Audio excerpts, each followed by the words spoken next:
Morning YouTube, welcome back to my channel. In today's video, we're going to discuss bone mineral metabolism, which includes 3 special labs that we draw monthly and quarterly. First of all, it includes the phosphorus, calcium, and the parathyroid gland hormone, which is in your neck.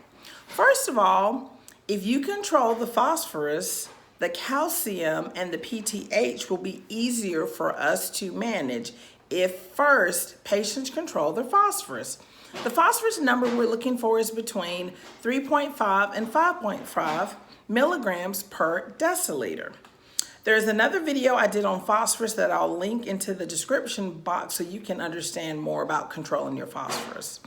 The second lab included in mineral bone metabolism is the calcium. We're shooting for a calcium between 8.4 and 10.2 milligrams per deciliter. The last lab that's included in the mineral bone metabolism is the parathyroid gland. This is in the neck. And what happens is in dialysis patients, because your kidneys don't work as well regulating the calcium and the phosphorus, the parathyroid gland starts an over-secretion where it's going to be secreting too much of this hormone. And when the hormone secretes too much, it leaches calcium and phosphorus from the bones into the blood.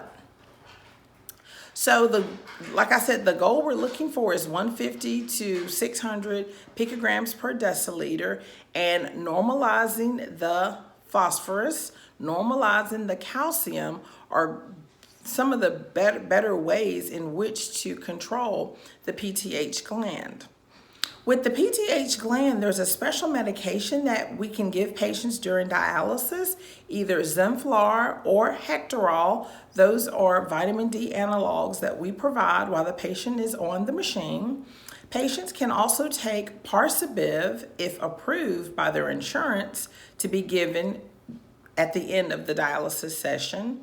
Some patients take a special medicine called Sensipar, where they'll take the medicine at home, usually once per day, usually with the largest meal per day, to help regulate the PTH secretion.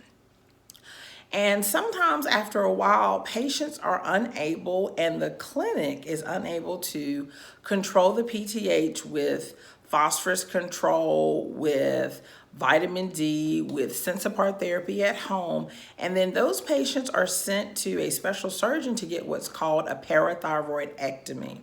With that, the surgeon is going to remove either the complete gland or portions of the gland, and then afterwards, we have to, in the dialysis unit, give large amounts of calcium in the calcium bath of the dialysate, and the patient may have to take calcium supplements or calcitriol to help get some of that calcium back into their bones.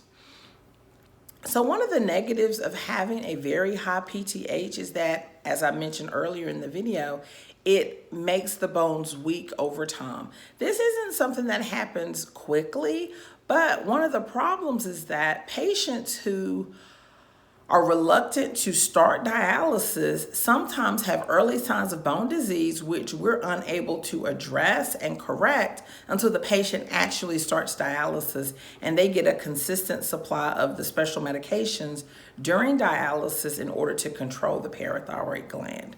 So controlling all 3 of those labs, like I said, the phosphorus, the calcium, and the PTH all make up the bone mineral metabolism. So throughout your span of being on dialysis, there are often going to be changes with your phosphorus binders, the amount of calcium-based binders that you're allowed to take, the amount of vitamin D that we give you, the Sensipar that we give you. So just note that those labs and those medications are always going to be changing. They're always going to be fluctuating, but the ultimate goal for us is to get your phosphorus normal, 3.5 to 5.5, your calcium normal, 8.4 to 10.2, and your PTH, a dialysis normal of 150 to 600 picograms per deciliter.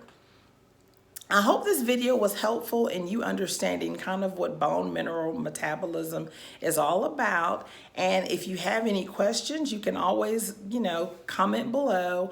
I'll try to respond to all comments, and I really appreciate you taking the time to watch my video and subscribing to my channel, and I appreciate it. Thanks.